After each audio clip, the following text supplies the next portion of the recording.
Five, four, three, two, one.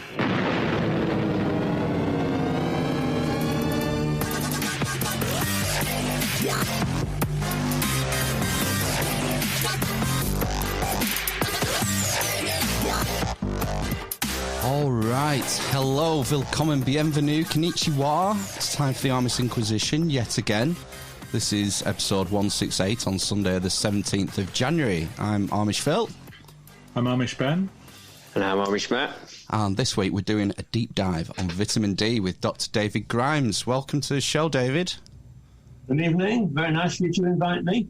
It's you're more than welcome. It's a bit of a privilege, really, to have someone with your level of experience in a given subject. To be able to spend an hour and go through things in fine detail. We like detail and getting deep into subjects. So, I've been really looking forward to this since I saw you on Ivor Cummins' YouTube channel. I've been really looking forward to this. So, and I live quite close by. I live in Lango in the River Valley, which I think is quite close to where you are. Yeah, it's my neck of the woods, David. Yeah, good. I was saying in our email exchange, I thought maybe a good, useful place for us to start for people listening is if you could give us sort of a bit of an overview of your professional background and your research, and just to give people an idea of where you're coming from, really. Yeah, sure. I'll do that. Basically, what I am, I was born in Salford in 1943, which is an awful long time ago, judging by the ages of you. Ages ago. And I attended Manchester University between 1961 and 1966. And I underwent medical training in the hospitals in Manchester, mainly the Manchester Royal Infirmary. Did a couple of years in London. And after training in Manchester, I became a consultant physician in Blackburn in 1977. And I worked there as a consultant until 2013, when at the age of 70, I thought I had done my bit. That was the time to retire.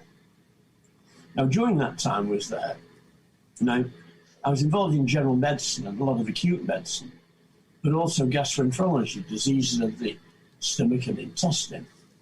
But I developed a research interest into vitamin D, as I realised that vitamin D was the key to so much. And my research in vitamin D started about 1990. I produced a research thesis, an MD thesis, in 1993. And a book followed in 2009, a large, chunky book called Vitamin D and Cholesterol, The Importance of the Sun. The cholesterol comes into it because cholesterol and vitamin D are very closely related. But what we hear about cholesterol in the media and in medicine as a whole is a lot of complete nonsense. It would be best if people forgot they'd ever heard the word cholesterol. Mm-hmm. But never mind, that's another story. And then the pandemic hit us in 2020, and that rekindled my interest in vitamin D. And that led to another book being produced with a colleague, David Anderson, Vitamin D Deficiency and COVID-19. And that was produced in July, I think it was finally published. And already it's hopelessly out of date because so much has happened during the year. So the plan now is for us to write another book. The problem is finding the time to do it because things are moving so quickly and there's so much research knowledge coming into play. I hasten to add that research knowledge seems to be completely ignored by the government and the government advisors. And this is tragic. We don't really hear anything of value from the government and its advisors. Everything that's valuable about vitamin D is available only on social media. And that's where I tend to put most of my work, like you say, with Ivor Cummins. Yeah. So there we are today, trying my best to spread the word about vitamin D and its value, whereas there's silence from the government and its advisors. Yeah, I mean, I think government policy might be something we'll get in towards the end, because there's quite a lot to go over there. But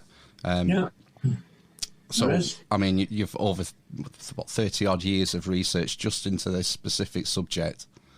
You mentioned before about maybe doing a bit of a presentation and going through some of this research with us and some of the latest updates. Yeah. So I think, there's no time like the present. I think we should dive in. Yeah. I don't want to be boring in giving a presentation, but I could just talk. But when people just talk, it tends to be boring. And it's far better to see images, photographs, pictures, which means so much more. Picture paints 1,000 words. At this moment, I will switch on. I will share my screen, and you will see what I have to offer. Brilliant. Oh, here we go.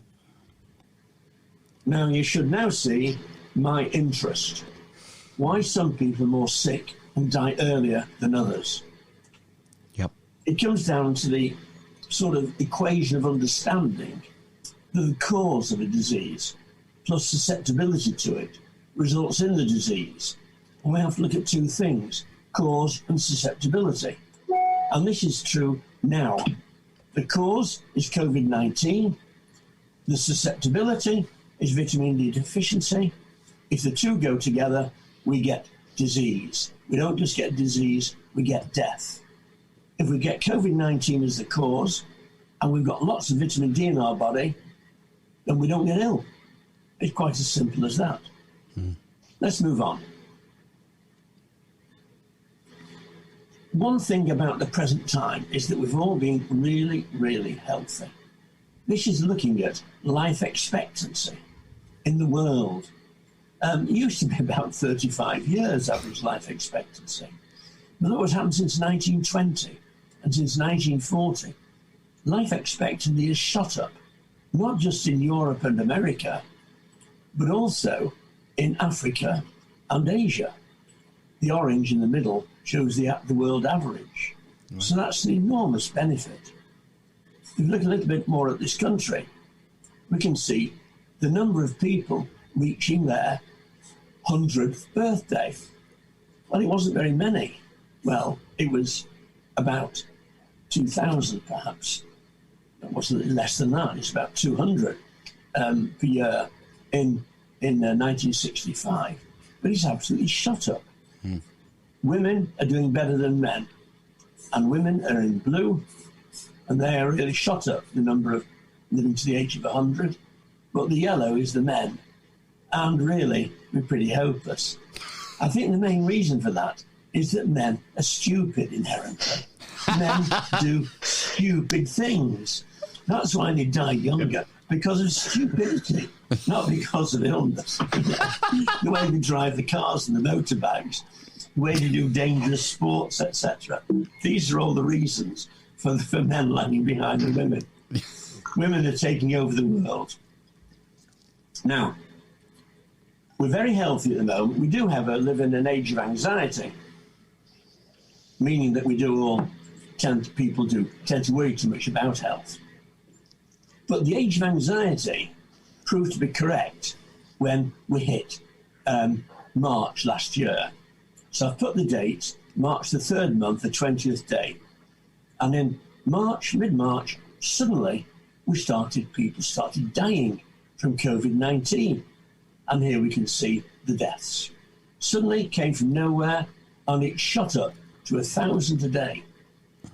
When it was a total of 258 deaths, the government introduced lockdown. Now, whether or not it was effective is not for me to judge, but I don't quite honestly see a lot of sign of effectiveness at that time. But what was effective is what happened subsequently after mid-April. Because then we now look at the whole year, the whole of 2020, deaths per day starting on the 20th of March. We can see the rise in deaths going up into April, mid-April, and then the deaths came down and down and down. And during August, there were very, very few deaths. But come the autumn, the deaths have increased again to 1,000 a day. And these are sorry, David, these are just COVID-19 deaths. These are COVID-19 deaths, not total deaths. Right. I should have made that more clear. Thank you for interrupting. Interrupt any time you want anything clarified. Super. Yeah, these are COVID-19 associated deaths. And we can see that there's an interruption of deaths during the summer. The deaths stopped. And this is the time of vitamin D production. We produce vitamin D in our skins between the spring equinox and the autumn equinox, which was about here. And then we have reserves of vitamin D, which lasted into the winter, but unfortunately not right through the winter. So this shows the power of the sun. This is the summer. You say, well, all sorts of things happen in the summer, but the summer is the sun. The sun and the summer are synonymous, basically. And the way the sun affects the human metabolism is via vitamin D. Move on. Vitamin D deficiency causes or predisposes to a number of conditions. Firstly, bone disease, rickets and osteomalacia. And it's been known for a long time that tuberculosis is particularly common in people with vitamin D deficiency. Wow. And infections in general, such as COVID-19, but also coronary heart disease, stroke, Parkinson's disease, both types of diabetes, obesity, and some cancers are clearly associated with vitamin D deficiency. It is a big problem. It's more of a problem than just COVID-19. Now, to give some idea of its importance in COVID-19, we have here a study from Chicago. 20,000 people had blood tests of vitamin D before this, in 2019. So they were followed up in 2020 when the pandemic started, and this shows the relationship between the likelihood of getting COVID-19, 13% at the top, and the blood levels of vitamin D as shown on the bottom. So with low levels of vitamin D in the blood, there's a high proportion of people got COVID-19 infection. But as the amount of vitamin D goes up in the blood, then fewer people get COVID-19. Wow. How many? Sorry, David, to jump in again. How many people roughly are we talking about with this study? That's about 20,000. 20,000. Yeah. Wow. Yeah. Right. And this is predictive. Yeah. People say, "Oh, associations don't matter," but this is predictive. It's like predicting death from lung cancer, knowing how many cigarettes people smoke each day, for example. Now, on the bottom, we can see what is the ideal range of vitamin D, between 40 and 60 nanograms. My level is 60, I'm glad to say, so I feel comfortable and well protected. Yeah. Now, there's an awful lot of vitamin D deficiency. Study in Germany a few years ago, and almost 90% of people were deficient in vitamin D. If we look at this again, this is the normal range. Now, it's shown here as 100 to 150, because we now change units to nanomoles. But this is the ideal range. And so it's about 95% of people who are now deficient in vitamin D. It's a very serious problem. Yeah. Does it matter? Well, here we can see. This is the usual units in nanograms per mil. Those with the highest levels, most of them had no symptoms. Right. And the odd one, got into the intensive care unit, was ill. And the ones with the lowest levels of vitamin D, very few had no symptoms, and most of them, more than 50%, had to be admitted to ICU. You know, which group would you rather be in? The group that's going to ICU or the group that's going to have no symptoms? Yeah. I know which group I'd rather be in, and I know that I'm actually in that group, and I've had no symptoms. Similar, this is from Iran. Blood levels of vitamin D in people who've got COVID-19 infection, people who die, much lower levels, and in people who weren't ill at all, have the highest levels of vitamin D, and that 30 is the cut-off point. Above 30 is safe. 40 to 60 is excellent, but above 30, you're pretty safe, as in those controls. Below 10, you're very likely to die. And below 20, you're going to be ill. So, again, which group do you want to be in? The ones who aren't ill, the ones who are a bit ill, are the ones who die. And it's all predicted by the vitamin D level. I'm just going to go now to Cordoba in Spain. 75 patients with COVID-19 pneumonia admitted to hospital, and they all received high-quality standard care, okay? Yeah. 25 just received high-quality standard care, fine. And of those 25, half of them, 13, half of them, needed to go to the intensive care unit, and 2 of them died. Sad, but there we are. 2 deaths out of 25 is perfectly reasonable for high-quality standard care.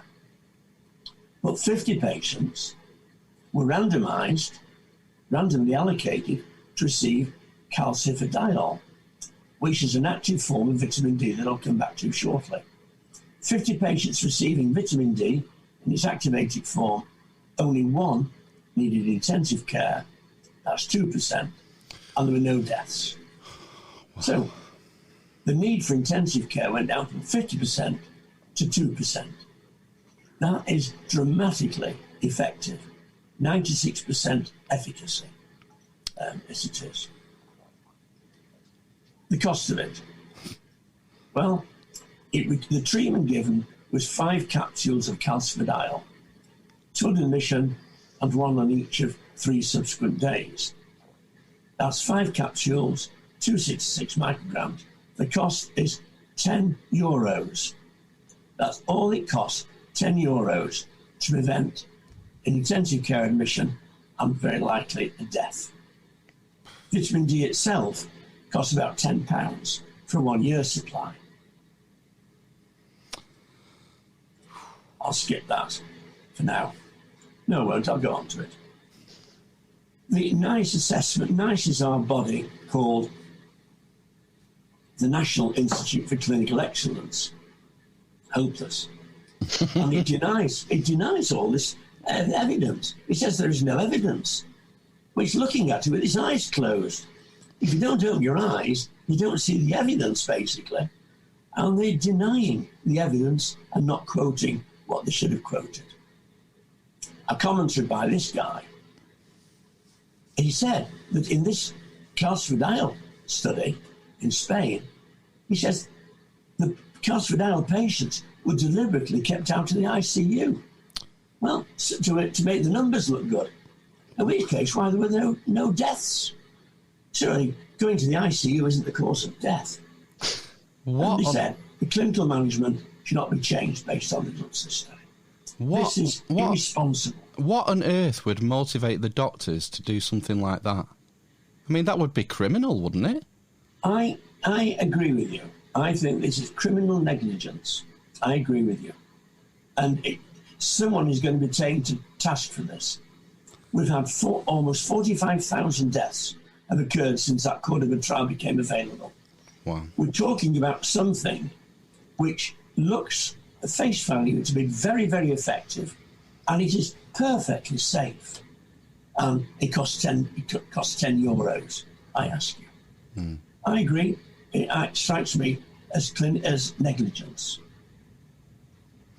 We could have done some more research. The government said more research needed. The government said, sorry, there's no funding available, and that is irresponsible. And NICE cannot be directly challenged.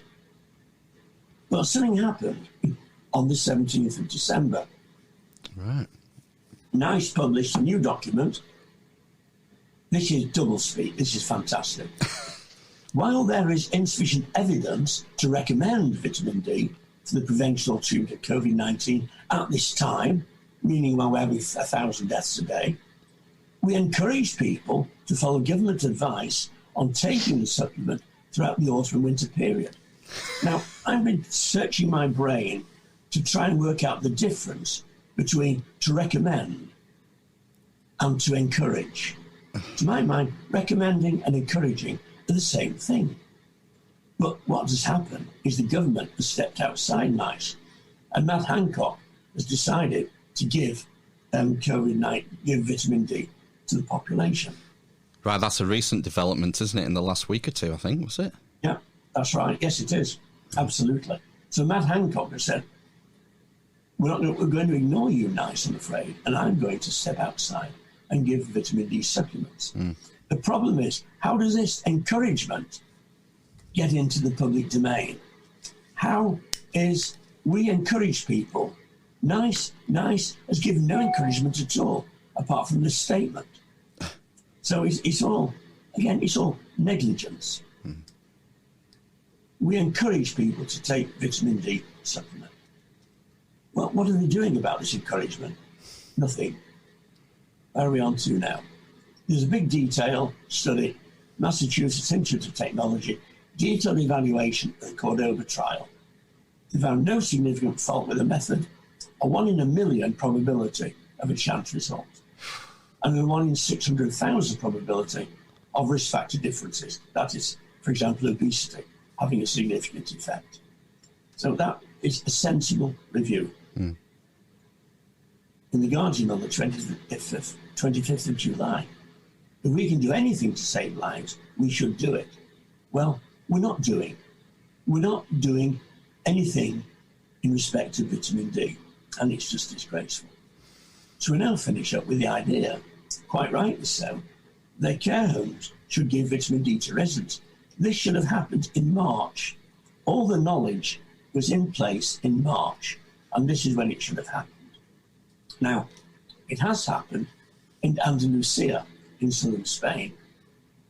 And in Andalusia in southern Spain, we have the peak of hospital admissions in March, April, coming down in May. Nature, the sun, brings about a respite. We come up in the autumn, and on the 9th of November, the regional government said to the doctors, give everyone vitamin D. And they did. Vitamin D initiative, what happens? It all comes down. The same happened with ICU admissions. Comes down with the vitamin D initiative. And deaths per day in Andalusia coming down following the initiative. Down to that point was 2 in the day. From 60 a day to 2 in a day within a period of about 6 weeks. Absolutely dramatic. Let's look at it in another way. This starts on the 1st of November, going through December until early January. And here we can see, during the vitamin D initiative, deaths dropped dramatically. David, have they compared Andalusia to other areas of Spain that haven't introduced this initiative? I've not seen that done, but I think the message is getting across throughout Spain. Yeah. The message is getting across anyway. And I was reading a little while ago that the big problem is that we're going to run out of vitamin D. Oh, God. Believe it or not. And this could have been foreseen in March, April. Most vitamin D is used for animals, for cattle in particular, which are kept indoors. Right. Where we get vitamin D from is from sheep. It's from sheep's wool, mainly in Australia and New Zealand. And when the sheep are sheared, the wool is oily, and the oil is dissolved off with a solvent. And it's then sent to China, where the vitamin D is extracted from it. But what happens with herbivore furry animals is that they produce vitamin D in the skin, and they lick it off, and they get it by licking their own skin. Carnivore animals have to eat vitamin D in the form of smaller animals, but sheep's wool is the source of vitamin D, and there isn't enough of it being produced for the world population. Wow. That's the story. It's going to that's going to come out in the newspapers very shortly. But Andalusia is the only place where that has happened, that decline has happened. And if you look at the UK, the numbers have gone up to over 1,000 a day. You know, that sorry about those silly numbers on the left. I didn't adjust the graph. The numbers have gone up to over 1,000 a day. Yeah. And that's what's been happening over all of Europe. But I've not seen any comparative studies of Andalusia with the other regions of Spain. I've not been able to locate that. Now, what happens is that the skin produces a chemical, an oil, called 7-dehydrocholesterol. And the ultraviolet light from the sun converts that into vitamin D, otherwise known as cholecalciferol. Now, that doesn't really matter. The point is, this is what happens. This happens in sheep, and it happens in us. It doesn't happen in the elderly. Elderly dry skin is dry. When you come across the elderly, you'll find out they have thin, dry skin. They don't produce this oil, and therefore they do not produce vitamin D. Wow. The example is here. We can see exposure to the sun. Young people, a vigorous response of vitamin D production following exposure to the sun. In the elderly, it doesn't happen. All old people are deficient in vitamin D unless they take it by mouth as a supplement. Right. What sort of age does it start dropping off, David? Over the age of 80, we might say. Right. So I'm getting that way. But I think my skin is still a bit oily anyway. Okay. Incidentally, vitamin D itself is very good for the skin. Right. That's an important thing in itself. Clothing and melanin. Melanin is nature's sunscreen. Melanin is what makes dark-skinned people dark. Melanin absorbs ultraviolet light. Clothing absorbs ultraviolet light. With extensive clothing with a dark skin, ultraviolet light does not produce vitamin D and vitamin D in any significant way. Right. And we can see that here. Without sunscreen, with sunscreen. Now, this is, for example, the sunscreens that we buy. But don't forget, melanin is nature's, the darkness in the skin is nature's natural sunscreen. Mm-hmm. So, and also if we're indoors. Now, we spend most of our days indoors. We go to work at 8 o'clock in the morning, and we come home at 6 o'clock in the evening, for example, in the summer. Well, before 8 in the morning and after 6 in the evening, the sun isn't strong enough to produce vitamin D. So, again, for various reasons, we become short of vitamin D. Yeah. Another thing that happens is this. Vitamin D, I'm sorry to use chemical names here, but they're not complicated. Vitamin D has to be activated by the liver, a very slow process when it becomes, we call it 25-OHD. The other name for which is calcifidiol. And I've used that word before in respect of the clinical trial in Cordoba. Yeah. Calcifidiol is the part-activated form of vitamin D. And it's that circulates in the blood. Now, vitamin D as calcifidiol, it activates immunity cells. It creates something called calcitriol, which really makes things happen. It switches on defensive immunity, and it switches off the cytokine storm, wow, which is what is killing people. Yeah. If we give someone vitamin D by mouth, at this point, someone deficient, it takes about 2 weeks before it gets past that threshold of 30 nanograms per mil. So if someone's critically ill here and gets vitamin D, they're going to die before the vitamin D becomes activated by the liver. It's a slow process. But if, on the other hand, we do what they did in Cordoba, if we have calcifidiol, the part-activated form, natural product, they reach the level of over 30 within 2 hours. Wow. Oh, it's instant reaction. And this is why the people in Cordoba survived and didn't go to ICU. They had a form of calcifidiol, a form of vitamin D, which acts instantly. This isn't all readily available. Here it is. This is from Spain. That is enough to prevent 2 people from dying. But most of this actually goes again to cattle. And we're going to have to deprive the cattle of the vitamin D if we're going to treat humankind. Now, something totally different. A good example, deaths of working doctors. Between March the 24th and May the 2nd, there were 24 working doctors died, and 23 of them were Black African or Asian minority ethnic groups. 23. Imagine spinning a coin 24 times, and on 23 occasions, you get heads. The chance of that is 1 in a billion. The 3 comes from the fact that the BAME doctors are a third of the total doctors in this country. Right. 1 in a billion chance. No one has taken any notice of this.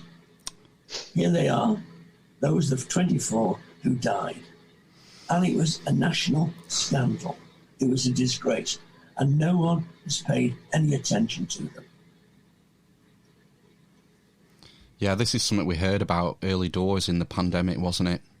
It was, but it was always said the Black African and Asian minority groups are socio-economically disadvantaged. The doctors. The doctors. Doctors weren't. Yeah. Doctors are not economically disadvantaged or socially. They have generally a lot of money. Now, let's look at these 24 doctors dying. And these are the days on which they died. 1 or 2 each day, 3 on the 8th of April. Mm-hmm. Now, the black arrow indicates something very interesting. And you'll notice the last death occurred on the 3rd of May. Yeah. The next one was about the 20th of November. But what happened on the day of this black arrow was an initiative by a friend of mine, Professor Paraj Singhal from Western-super-Mare, and also David Anderson, the co-author of my book. But what they did, or what we did, the 3 of us, or Paraj Singh did it really, is he wrote to all the BAME doctors in this country, identifying them by their various social groups. He's the chairman of the British Association of Physicians of Indian origin. Right. And there are several more groups like that. He wrote to them all and he said, take vitamin D immediately to reduce your chance of dying. He says, this must stop. And David Anderson provided him with the vitamin D, and the death stopped straight away. The chance of that cluster coming to a sudden end was very, very low probability. But that is good evidence again that vitamin D is very, very effective. There were 25 doctors who died, were reported in the British Medical Journal during the course of last year. Now, of the 25, 12 were white. Age range at death, 84 to 107. Average age at death, 91. The BAME doctors who died, these doctors are obviously more than just working doctors. Of the 13, age range 46 to 79, average age of 62.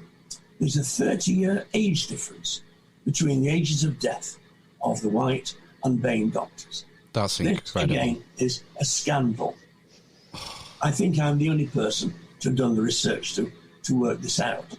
But in Oldham, not far from us, July the 20th, hospital data show South Asian patients 31 years younger than the white counterpart. Exactly the same that I found. What was done about it? Following July the 20th? Nothing. It's a scandal. Now, excuse me, on Thursday of the week just gone, this was in the Lancashire Evening Telegraph, hospital chaplain and the man has shared the moment he conducted the final rites on a woman suffering from COVID who had given birth to a 5th child. This woman was about 30 years of age, and she died a few days after a baby was born. This should not happen.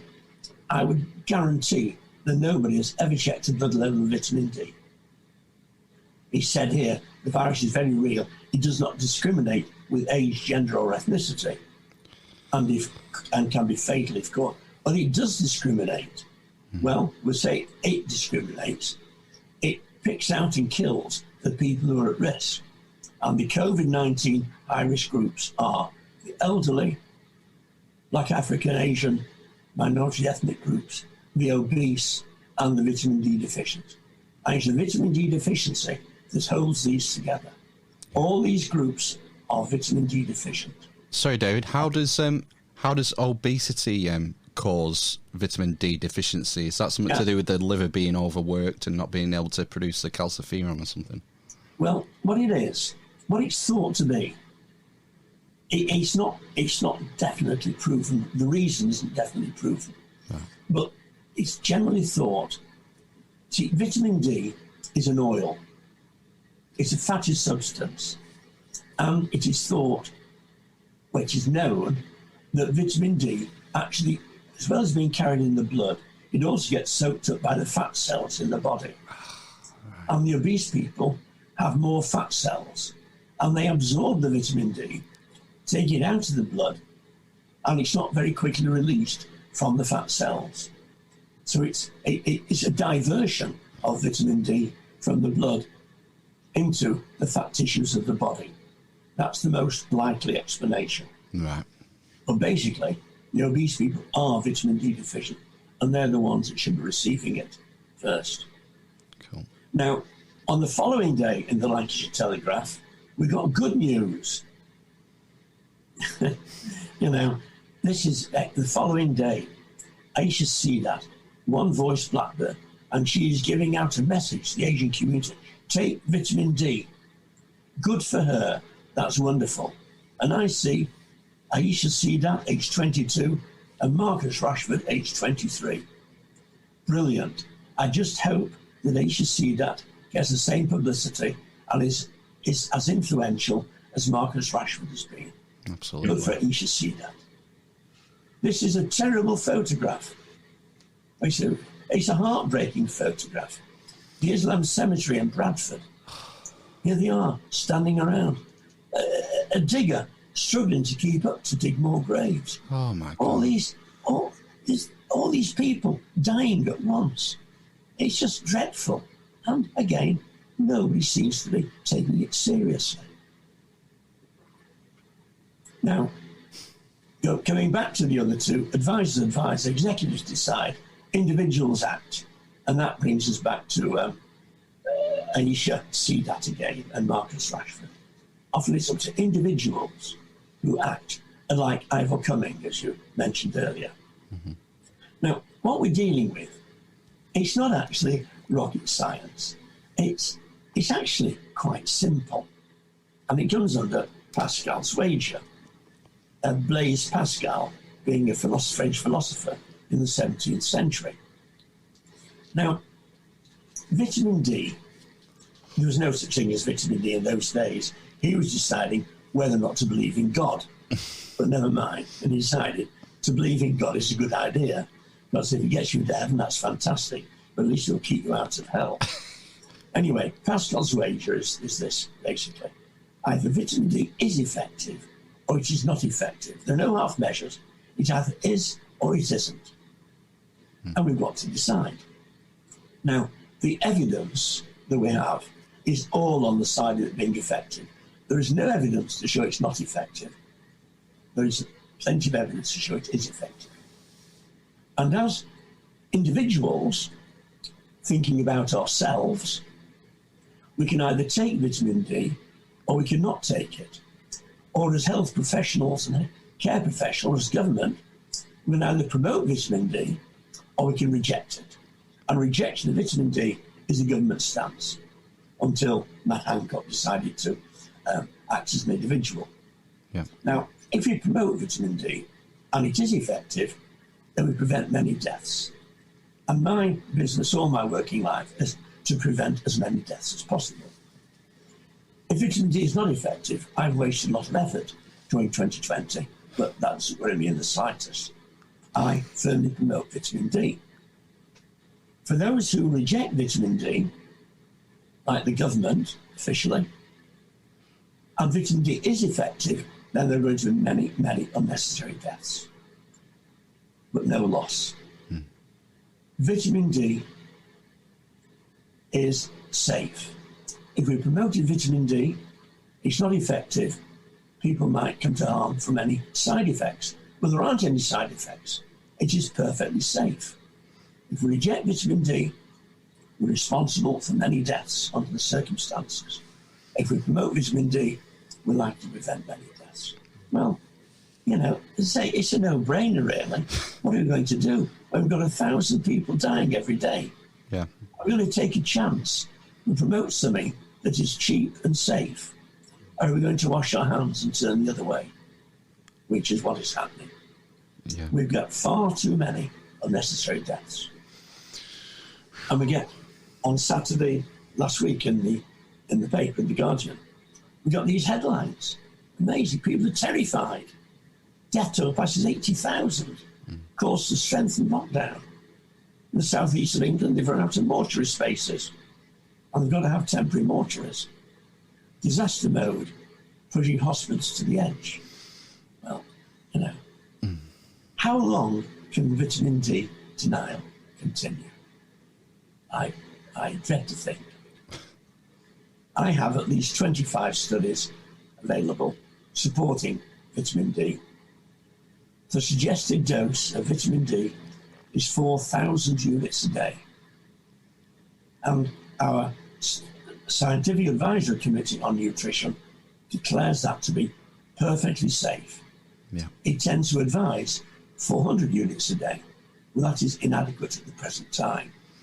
But 4,000 is perfectly safe. David, how long on 4,000 units a day does it take to get into the safe range? About 2 weeks. 2 weeks, okay. About 2 weeks, yeah. And I've been taking it for 25 years. The time to build a defence under any circumstances is before you're attacked. Yes. Trying to build defences when you're under attack is not easy. 4,000 units a day is what we should be taking. And that keeps us safe. Okay? I'll stop displaying slides of that now. Okay. I will undo my screen share. That was and there we are. Yeah, that was really interesting, David. Yeah, fantastic. Yeah, and like you said, a bit longer than I expected. But with plenty of time. Don't worry about that. You know, when Matt Hancock came out on his own accord and started to support vitamin D, did he give any inclination of dosage? No, he just did it one day. He said actually, we've got to give vitamin D to everybody in nursing homes or in rest homes or to the elderly. He said to the elderly. Yeah. Well, a friend of mine who's elderly, she received a letter from him, dated I think it was the 20th of November. He said it will be available before the end of January, or by January or something like that, he said. But the problem is, as I say, the world supply is going to run out. That's a terrible thing. And the problem you just hinted at before, someone very close to me gets vitamin D on prescription because of potential borderline osteoporosis. Yeah. And I checked with said individual, and it was, as you said, 400. Yeah. What do you call them? Units. 400 IUs, a day. And I told her you need 400 units is fine for the bones, but for immunity, you need much more than that. Right. You need much more. You need 4,000 units a day for immunity, 400 units a day for bones. That's the difference. And the problem is 400 units seems to be the recommended dose across the board, or it has been at least till this point, and it seems like this is fruitless. The problem is that for the past 100 years, or 100 years ago, the big problem was rickets. You know, bendy bones in children in the cities who are desperately short of vitamin D. And it was found that that is all that's necessary to cure rickets. But it's only been in the past 40 years that the importance of vitamin D in immunity has been established. But not many people seem to know it. Yeah, the attitude has been, how do we prevent this certain condition, a bare minimum, rather than looking at preventing other things instead. Yeah, that's right. One thing I've noticed talking to different people about vitamin D is the skepticism you mentioned. And, you know, a lot of people, they can be quite, you know, scientifically literate, you know, intelligent people, but a lot of us seem to have this idea of, when we hear about supplements, about it being snake oil and there's no point, and just eat healthy, you'll be fine sort of attitude to it.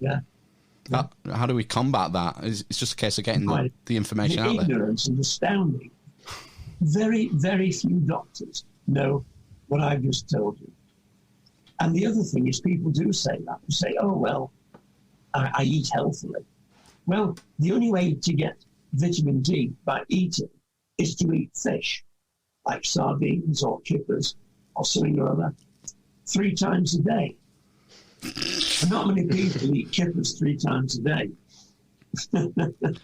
And we cannot get enough vitamin D from our diet. Right. We've got to get it from the sun. But we don't get enough sun. I was just going to ask David as well. I was listening to something else this week where he said something on the lines that the actual uptake of the vitamin D was related to the level of zinc as well. Can you say anything about that at all? Well, yeah. If you look at the basic cytometabolism of vitamin D, zinc is involved.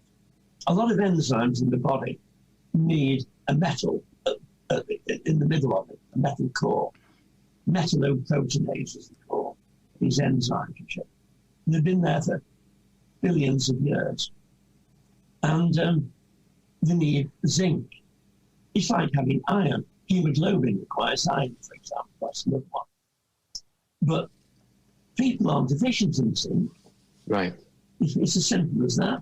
You know, deficiency in zinc, it's as rare as hen's teeth. It just doesn't happen. So, in theory, what they say is correct. In practice, the zinc doesn't really matter. Right, okay. I mean, the correlation between getting enough sun and vitamin D is well known, even by the people at NICE, because the guidance, when I first started talking about vitamin D back in April or whenever it was, I think the guidance at the time was that everyone should be taking it during the winter months, from the autumn through to the spring. So they obviously are aware of this correlation. What, you know, assuming you're young, relatively healthy, how much do you have to be outside? How much would you have to be outside in the winter to get the you know, a healthy amount of vitamin D? In the winter, you don't get any. You don't get any? In the winter, between mid-September and early April, we don't get any vitamin D whatsoever from the sun. Right, it's just too weak. When the sun is less than 45 degrees above the horizon, the ultraviolet light is stopped. Now, the infrared gets through, so we can feel the warmth of the sun in the winter, and it melts the snow and ice, as we can see. But the ultraviolet doesn't get through, and it's the ultraviolet that creates vitamin D. We create no vitamin D in our skin in the winter, none whatsoever. Wow. So we're totally reliant on whatever stock. I mean, how long does your stock last? Say you have an outdoorsy job, you're like a landscape gardener throughout the summer. Yeah. I mean, how long does it take to drop off? It doesn't last through the winter. No. That's why all the year, every year, we have an excess of deaths in the winter because our reserves of vitamin D don't last through the winter, as I showed on the very first slide. Wow. I think it was the very first slide. Wherever it was. Not the very first. Just look at this again.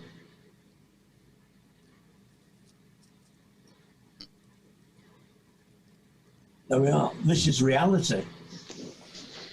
You know, we don't produce vitamin D until April starts, and we stop producing vitamin D in September. Right. And the reserves only don't last until Christmas Day. They've gone by then. And so our blood levels are very low. Right. Our blood levels are very low after October. We're getting low, and they're very low once we get into December. So that yellow area, that's well established by doing blood tests on lots of people and measuring for it at different times of the year. Yeah. I mean, the correlations are stunning, isn't it? We do need to do far more research like that. But of course, if people start taking vitamin D all year round, as they should do, then that will stop. We won't have any excess winter deaths. Yeah. It's like having summer all the year round if we take vitamin D in the winter. Can you, David, can you produce vitamin D from artificial UV light? Yes. Oh, yeah, no problem. Sunbeds are marvellous at creating vitamin D. Wonderful. And the great thing is that is controlled ultraviolet exposure. When you lie in the sun, you don't know how much vitamin D you get, how much sun you're getting really. And you can lie there for hours on end and get sunburnt. But in a sunbed, it's controlled. And that's all you need. 10 minutes, twice a week, something like that, in the sunbed. And that is wonderful at creating good levels of vitamin D. So that's something that perhaps we could invest in. Could do if the reserves go down and we have this global shortage of vitamin D. We can indeed. And if people don't like herrings and kippers, who don't like kippers, sunbed. No, the tanning studios are wonderful for this, no question. They've got a bad reputation, but that's unjustified. Well, the kipper and oily fish consumption is high up in the Scandinavian countries, isn't it? So those guys eat a lot of fish, and they probably top up their vitamin D reserves when they have really the least sun for half the year. That's absolutely right, Ben. Now, there's an interesting story about the fish, because fish cannot produce vitamin D. Vitamin D is produced by plankton, and that's been the case for 1.5 billion years. And plankton produce vitamin D, and the little fish eat the plankton, the big fish eat the little fish, and we eat the big fish. And so the vitamin D we get from fish all comes from plankton on the surface of the ocean. Now, the problem then is we now eat a lot of farmed fish, especially farmed salmon. Yeah. Now, wild salmon feeds on plankton. Farmed salmon feeds on whatever the farmers give it, which isn't plankton. And so, whereas wild salmon can have quite a lot of vitamin D, farmed salmon does not have vitamin D in it. Mm-hmm. But I wouldn't like everyone to start eating wild salmon, otherwise it would become extinct. There's not a lot of it left. So I would say, eat wild salmon, but take vitamin D at the same time. Yeah, don't rely on your diet. I mean, I remember I looked recently, one of the loaves of bread we regularly eat says somewhere on it that it's fortified with vitamin D. That's right. So I went and looked at it and looked at how much vitamin D it was fortified with, and then I looked at what sort of level I would need. I think I'd have to eat a loaf a day or something. Yeah, you're right, absolutely. It is a start. I must say, from Warburton's, good to Warburton's, we've taken the initiative.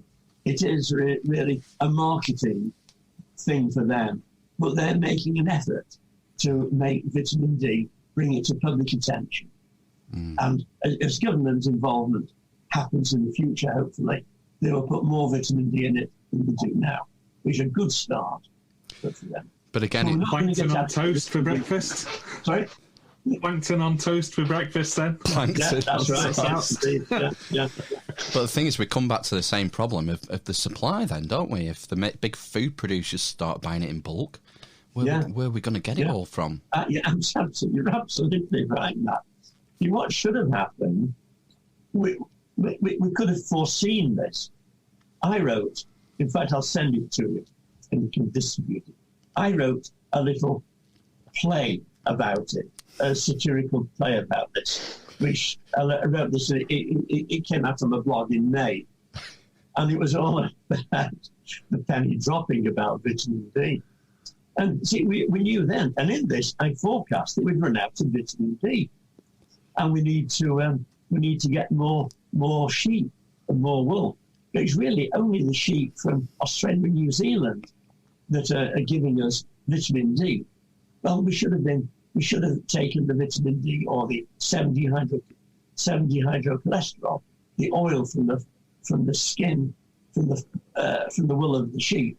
We should have been using it, the British and European manufacturer as well, and North America, rather than just Australia and New Zealand. But we can't shear any more sheep until July. We can't do it. They'll die if we cut all the wool off them now.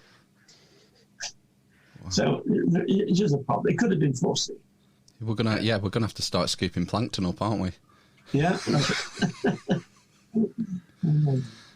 Just to go into something that's interested me over the course of the pandemic is this dynamic between COVID-19 and influenza, where influenza seems to have dropped off the map. Have you any thoughts or opinions on that?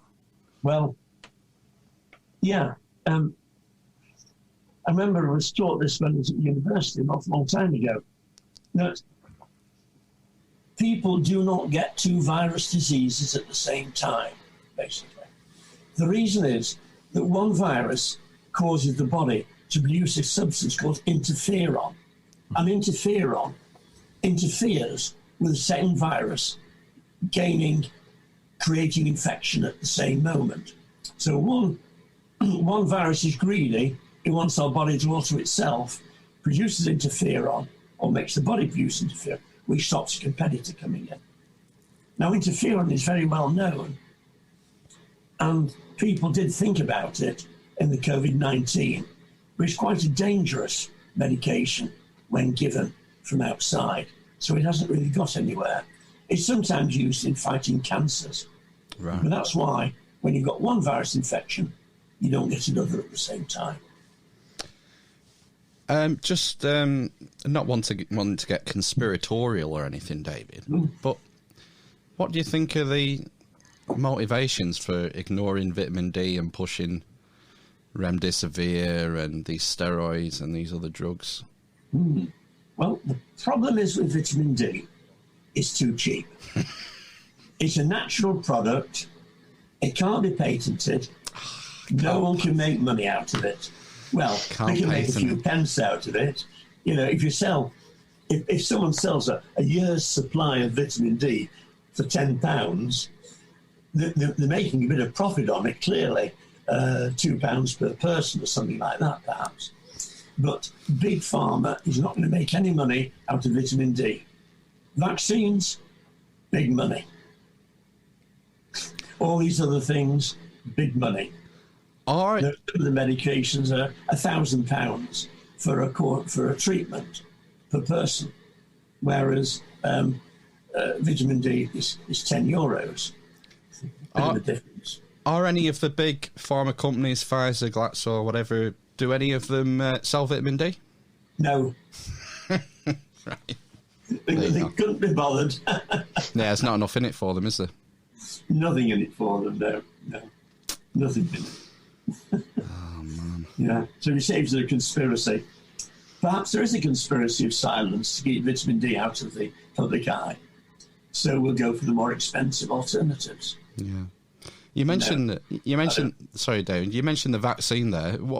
How do you think it's going? What do you think about the vaccine rollout and the strategy in general? Well, I'm going to share the screen again, because this all-important slide. See, what's happening, we're getting the vaccines now, and when the spring arises, when we get into May, we're suddenly going to find that the cases go down and down and down. And what's going to say is this, look, we told you these vaccines were going to be wonderful, but it's not the vaccines that are going to be doing it. It might be, but the vitamin D. Now, if the vaccine is effective, we will not have this rise in the autumn. Yeah. The drop in the spring and summer cannot be attributed to the vaccine altogether. But if there's no rise in the autumn, we can say that is because of the vaccine. That makes sense. I think it will. Yeah. So vaccine's fine. Except, see what vaccines do, they stimulate immunity. But you can't stimulate anything that's asleep, such as their immune system when you're vitamin D deficient. And what the vaccine people should have done, said, okay, we're going to give vaccinations to people. What we'll do, we'll give them a good dose of vitamin D, and we'll give them 4,000 units a day, we'll say. And in 4 weeks' time, we'll again give them the vaccination.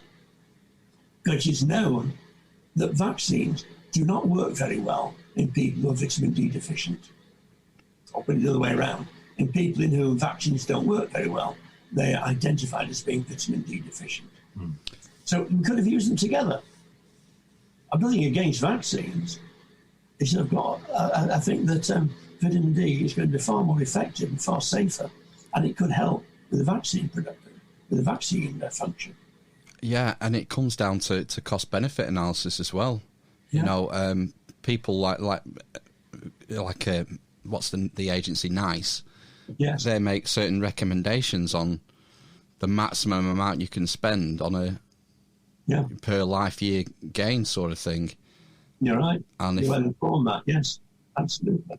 And you know, I got 13 months of vitamin D for £8. Yeah. Yeah, indeed. Yeah. And what we're spending, I don't know what we're spending on the vaccine, but it's going to be in the billions. And it will be in the billions, yes, absolutely. Yeah.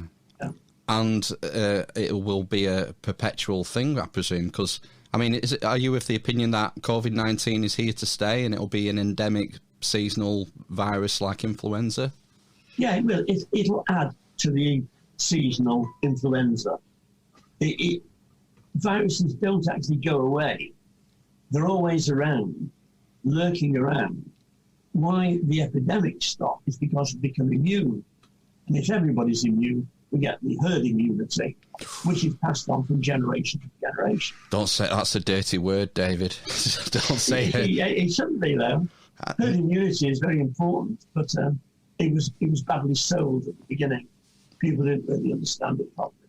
But herd immunity is inevitable. So we had in 1968-69 the pandemic of Hong Kong flu. And I was a young doctor at Manchester Royal Infirmary then, working very hard on the front line. It killed 80,000 people in the country. Yeah. Terrible. But it went away. Why did it go away? No vaccinations or anything, no social distancing. It went away because we all became immune to it, apart from the 80,000 who died. And isn't it still in circulation? I think it's H3N2, wasn't it? Do you know, I think you may well be right. I can't remember these code numbers for these viruses. I just use the term Hong Kong flu. I'm very well informed that. Yeah, because that was the year of Woodstock as well. There was no lockdown then. There's hundreds and thousands of young people, peace and love, and all the rest of it. Yeah. I mean, I just find that it's an astounding experiment that we've conducted in the last 12 months, and I really fear for the long-term effects of yes, I do. lockdown. I'm afraid that I don't see that lockdown has actually done any good. I'd like to think it's done good, but I can't see the benefits of lockdown. They say, well, it would have been worse without lockdown. But hang on, things couldn't have been worse than 3 million cases and 80,000 deaths. Heavens above. We've got the 5th highest number of deaths in the world. Yeah. Things couldn't have been worse. Yeah. I mean, hopefully, given enough time and people going back and studying, because, I mean, scientists are going to have epidemiologists, statisticians are going to have a field day with this for probably decades to come, and I just hope that we learn something from it and we haven't set a horrible precedent with this. Yeah. We will learn something ultimately. We've not yet been able to sit back and relax. There've been a half a dozen professors of epidemiology, etc., who've made the running over this, and they've not had to defend themselves. It's like with NICE, we can't attack NICE, we can't question NICE, we can't question these pundits who come on the radio every morning.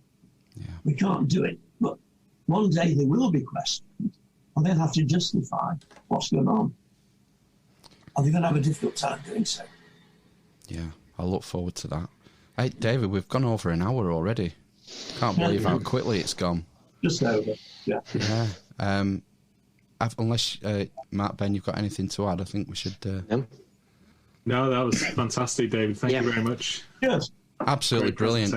Yeah, incredibly informative. I'm sure people will find it valuable. And thanks for your time. Thanks for coming. Just stay on the line for us for a minute while we play ourselves out. Yeah. And we'll catch you on the flip side. Don't touch that dial.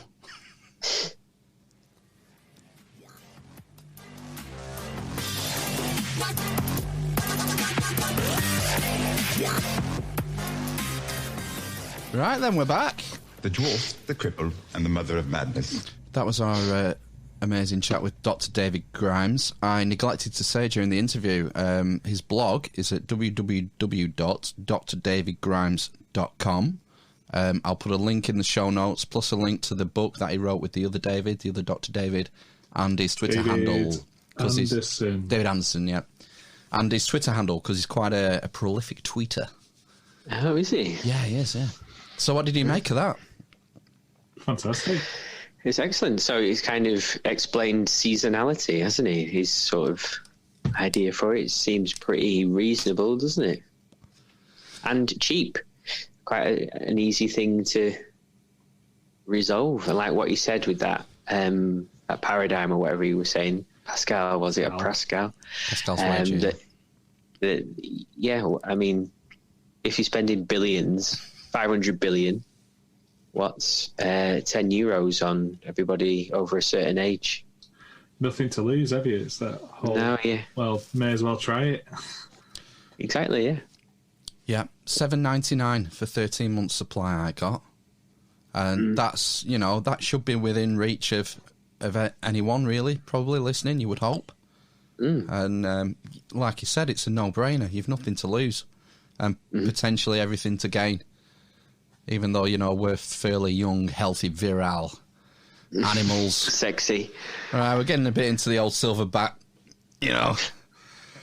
old silverback territory. But, it's, I think I'm with him 100%. It's a no-brainer. And check out the video we did with Ivor Cummings with the other David and another doctor. That was really interesting. So, yeah, and follow him on social and check out his blog. I thought it was brilliant. Really enjoyed it. Yeah, definitely. Yeah, excellent. Right, let's move on. Housekeeping. Housekeeping. Housekeeping. I'm a blind man. Oh, become a producer. This is a value for value podcast. For heaven's sake. If you receive value from this podcast, and how could you have not received any value from that last hour? You must have learned something. I certainly did. Please consider returning some value. There are many ways to return value. What would be one way? Miss Ben! Send us a review. Do us a review on one of our platforms. Oh, now you're saying review, aren't you? We have got a fresh one. And it's going to bring up the WhatsApp group for reviews. Yeah, whatever platform you're listening on, whether it's... I believe we got an email today from Pandora. Oh, have we? Oh, I've been waiting for that.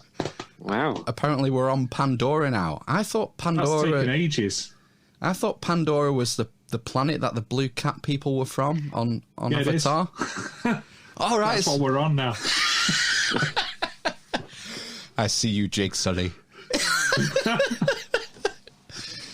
Oh, dear.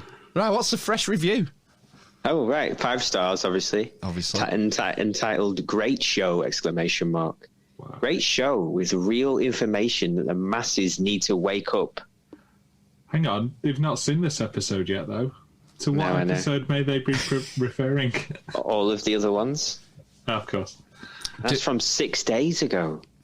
And that is from the handle is mad at us because they ain't us. They're American. What's the name for the producer list?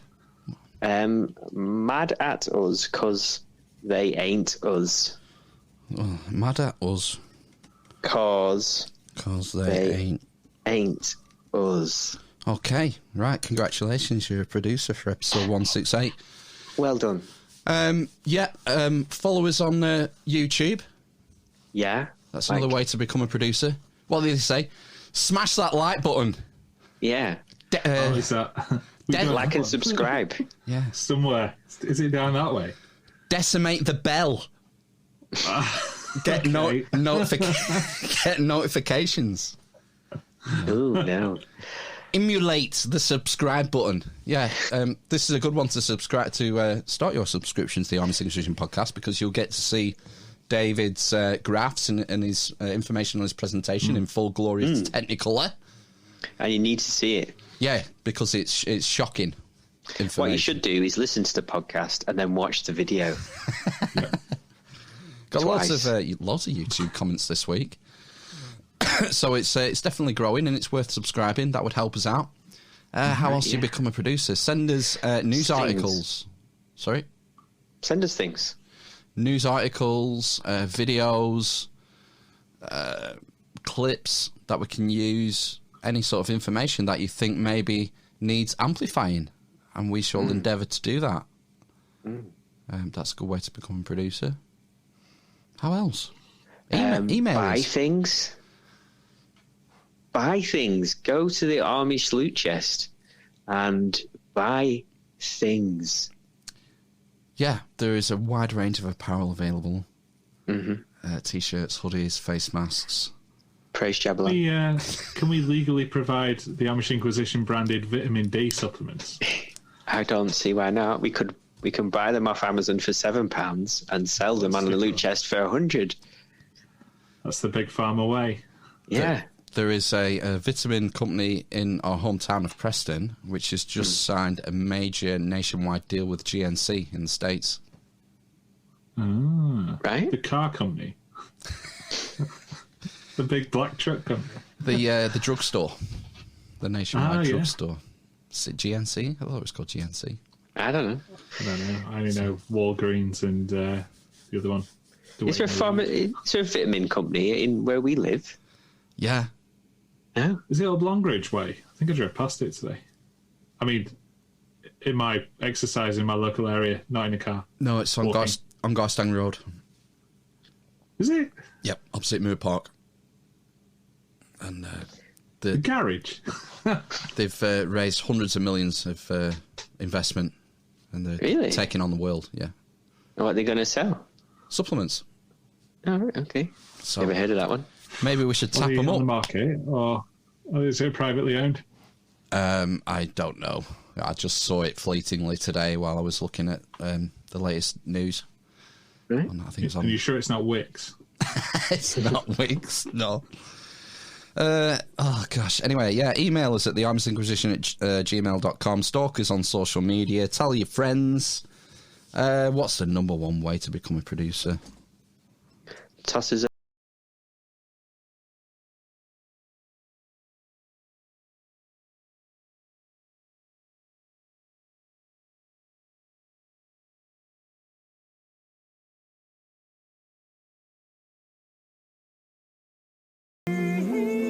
People have got to understand vaccination is going to be, in the end, your route to liberty. Whatever, Tony. Right, let's thank the producers for episode 168. We have Gav Scott, Mark Anthony Wyatt, The 100th Monkey in the morning, The 100th Monkey. Bruce Wayner, 83. Nomi Nosnodge, Robert's Day, 78. Anonymous, mad at us because they ain't us. And everyone who bought merch this week. Thank you so much. Everyone? So much.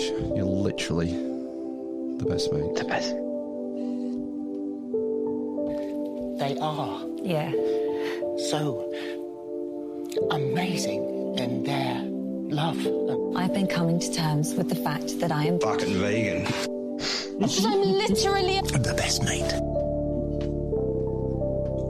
The dwarf. The Currant.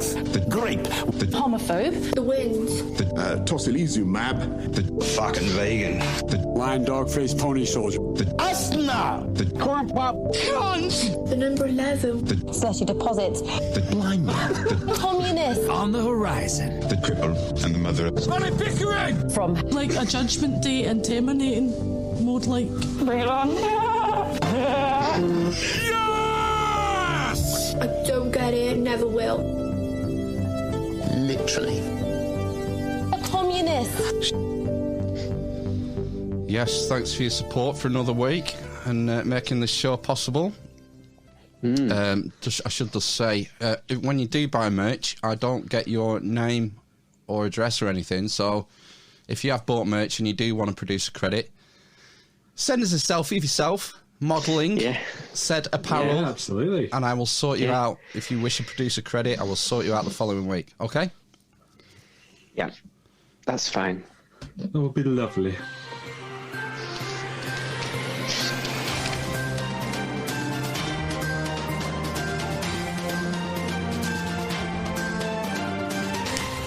COVID-19 news.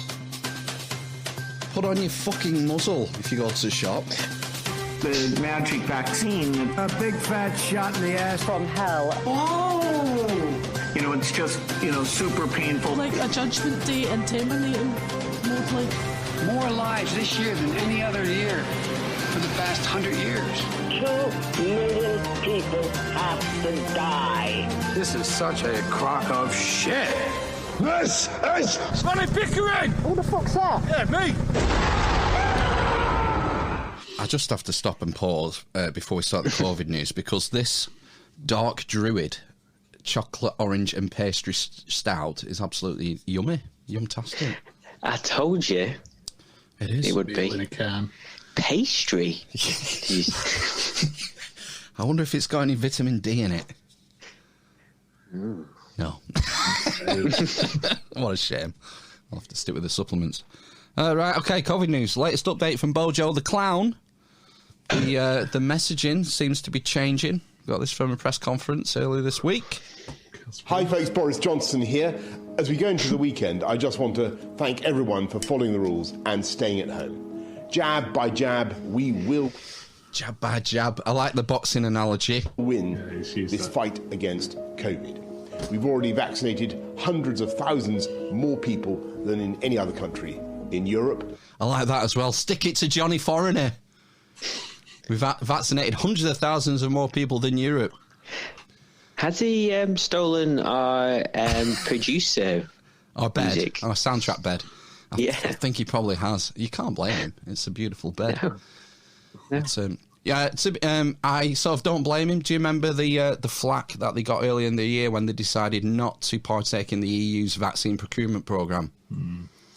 And they got panned, didn't they, by the left-wing media? So I think that's why he's sticking in that jab to Johnny Foreigner. That we've done better than the EU as far as vaccinating goes. Yeah. Well, we'll let him have that one. Yeah. And this extraordinary national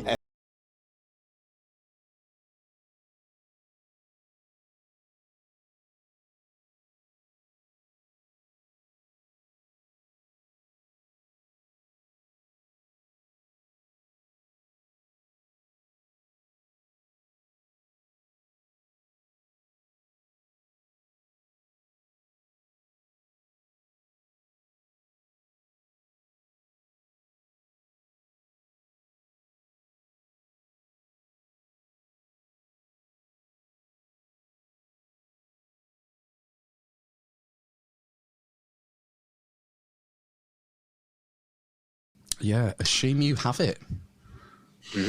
It's the new guidance. We haven't heard that before, I don't think. Well, it's a new way to strike fear into the heart of everyone, isn't it? It's just there's so much fear. Well, I think that's the thing, isn't it? That the vibe was the government felt that we weren't as scared, I guess, anymore. So one way to kind of up the levels again is to say you've got it. Assume you've got it, you pig. I was thinking about this earlier in the week, and I don't want to belittle people who are suffering with COVID, who know people who've died of COVID, but thinking about the bigger picture and the government response, if this was a major pandemic, the first thing the government would be doing is trying to keep people calm. We had a hint in March. We had a tiny hint of what a real pandemic might look like when the supermarket shelves were stripped bare. Mm-hmm. And if this was the bubonic plague, they would be doing everything to stop society collapsing overnight and the law of the jungle becoming the law of the land. So the fact that they're using fear as a motivator sort of betrays, I think, the situation. Interesting approach. I'm an interesting guy, then. I mean, yes. You sound sceptical, Matt. Yeah, I've known you the longest. Oh, dear. Well, while we're on the vaccine, there's a big story. There's been a big story from Norway break this week. Australia's vaccine regulator says it's investigating reports of deaths among elderly patients in Norway who had received the Pfizer jab. Live Now 2 political reporter Eliza Edwards. What has the TGA had to say, Eliza? Well, Charlotte, in the past few minutes, the Therapeutic Goods Administration has put out quite a comprehensive statement, clearly trying to reassure Australians about the vaccine approval process here after the reports of around 23 deaths among elderly patients who had received the Pfizer-BioNTech vaccine in Norway. In this statement, it in part reads, in recent days, the TGA has received reports of around 30 deaths in over 40,000 elderly individuals in Norway vaccinated with the Pfizer-BioNTech vaccine. The deaths were recorded among very frail patients, including some who were anticipated to only have weeks or months to live. The statement goes on to say the TGA will continue working with European regulators to investigate any potential risks of vaccination among the frail, elderly and terminally ill, and will only approve the Pfizer vaccine if it's deemed to be safe and effective. That message of safety being the priority also reiterated by the Health Minister this morning. So we have a few issues here, haven't we? Yeah. They sounded like they were all going to die. Anyway. Right. So the common refrain is these people had a few months to live. They were really ill and you know, they died. That's sad. But if they had tested positive for COVID, they're a COVID death. Mm-hmm. Were they not? Oh, no, obviously not. You can't have it both ways. Yeah. A lot of the things we've been talking about is the average age of COVID deaths in this country is higher than life expectancy. The vast majority of people are really old and frail who are dying. They're the most susceptible for obvious reasons. Mm-hmm. But the vaccine kills a few people. Oh, well, they were old and frail. They were going to die anyway. Yeah. What else does this raise? The whole point of the vaccine is to protect the most vulnerable, isn't it? Yeah, if you prevent deaths. Prevent deaths. And the deaths are overwhelmingly in the particularly old, frail. Well, this is the thing, what David just said. If they had, what was that country? Was that Norway? This was Norway, yeah. Yeah, so they were quite likely to have had a vitamin D deficiency. Yeah. Their immune system would not have been awake, as David put it. So then the vaccine probably didn't stand as good a chance to work in them anyway. as it would in someone who had. Well, they didn't die of COVID. These people. Well, no, but I suppose it could have been other things. Could have been another kind of illness, could it? Well, they're investigating the concern that it was side effects from the vaccine. Well, does it cause an immunoresponse, and then that could have kind of the cytokines or whatever it's called? Well, there's varying degrees of side effects. Some people just feel shitty.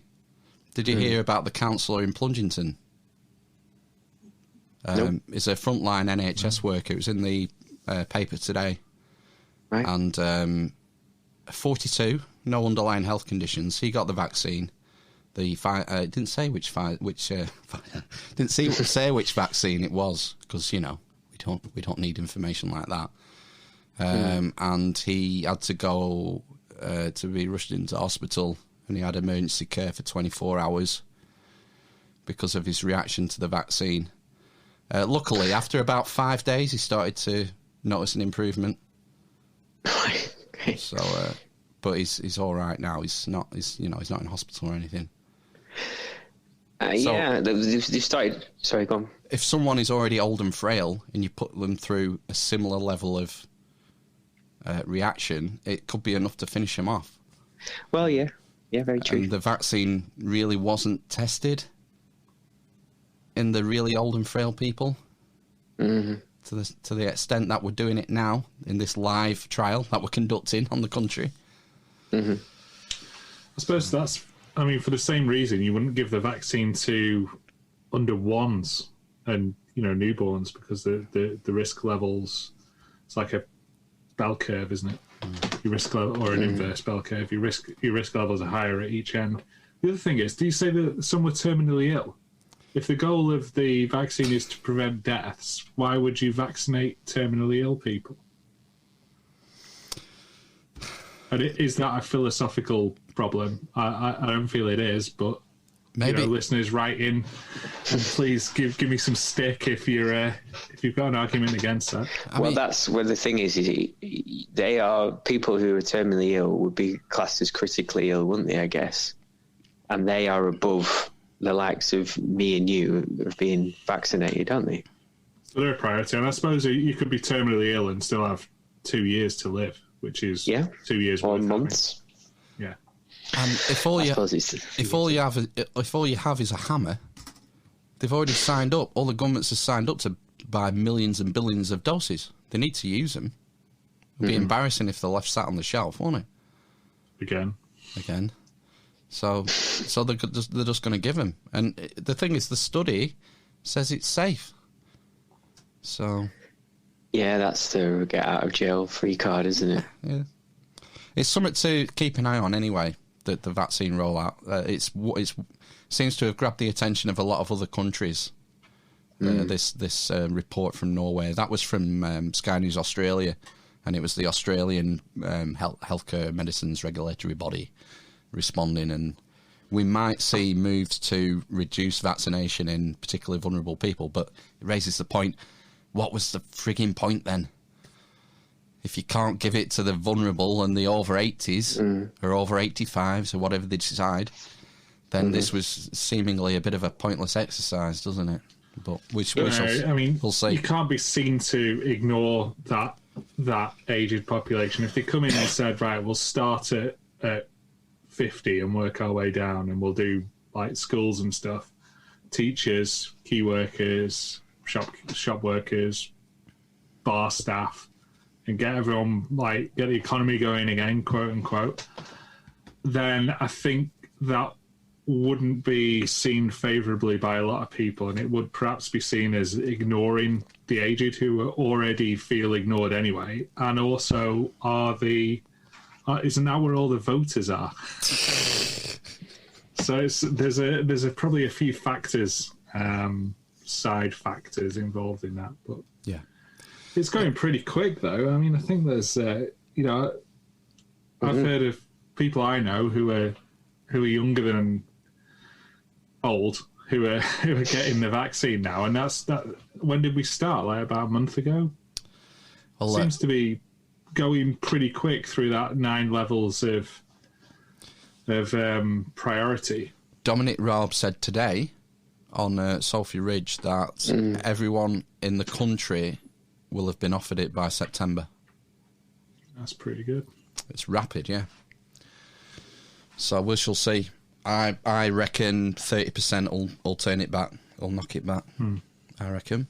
But we shall see. We'll see what happens. It's just something to keep an eye on, this vaccination of the really clinically frail and old, and we'll just have to keep an eye on it and see how it develops. Yeah. Anyway, we'll move on. Schools are shut, so you know what that means. Joe Wicks is back with his daily workouts. Yes. And, a tragedy struck this week. Twanged my hammy, didn't I? I believe in my head when I'm wearing suits I can do things I can't. I believed I could do the full splits. And I went for it. And it's cost me. Yeah. Did you catch that? Twanged my hammy, didn't I? Twanged his hammy. Don't try and do the full splits when you're dressed as Buzz Lightyear. It's the motto. Yeah. I'll get well soon, Joe. You're a national treasure. You certainly helped me out. Do you know, we haven't heard from Deutsche Welle for a long time. Oh, please. Wow.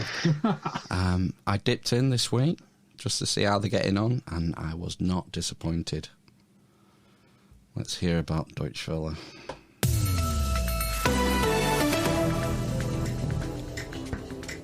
One of our most basic human needs. Have a guess. Time? Is it time? I can hear ticking. Time? Any advances on time? Taking a shit. God. Sex. But when coronavirus has made something as simple as a kiss or a hug taboo, we're so used to interacting with people and having touch. And without that right now, we're really at a loss. So how can we get the physical intimacy we need? Experts have offered advice from who we should be doing it with to how we should be doing it. For many of us, sex has become a burden. For others, a real problem. Someone once told me purple means sexually frustrated. Really? Someone once told me purple means sexually frustrated. He's wearing a purple tie at the time. Is he referring to blue balls? This is just the weirdest piece I've seen. God, let's continue. It's wild. Desperate times call for desperate measures, but which measures are the right ones? Here's some advice from my colleague and sexpert Kaz at the 77%, DW's youth show for Africa. Okay, so he hands over to Kaz now. She's like the hip millennial from Deutsche Welle, from like the Deutsche Welle Youth Brigade, the Kindersoldaten, and she's gonna do a little role play in a pre-recorded segment, and it's glorious. I could. Traffic is crazy. What is it? What's going on? What's happening? Talk to me. I honestly can't take it anymore. Josh is driving me crazy. Okay, details. What's happening? Well, we've been together for like almost a year now. Mm-hmm. And everything was going great. But once the lockdown started, things just started to change with him. Especially after he lost his job. Sounds like he's grieving? I don't know. I can't imagine what he's going through is easy. But I see what you're saying. I've tried to make him comfortable about the situation. I'm still able to cover the bills, but I just don't get it. He's become so distant. He sits in front of the TV all day. We haven't had sex in months. I just don't know what to do. Have you tried having an open conversation with him? I can barely get him to tell me what he'll have for dinner. You think he wants to talk about this? That's a tough one. But also quite common. I mean, I think Josh might be depressed. He sounds depressed, doesn't he, Josh? Yeah. Sounds a bit grumpy. Yeah, he's lost his job. Yeah, maybe a form of intervention might help? What kind of intervention do you think they're planning? Hand job. Get someone professionally, preferably come to you, sit, have a conversation between the two of you, you know, I guess. Like, some men struggle to open up because they think it makes them look weak, and we have the patriarchy to thank for that.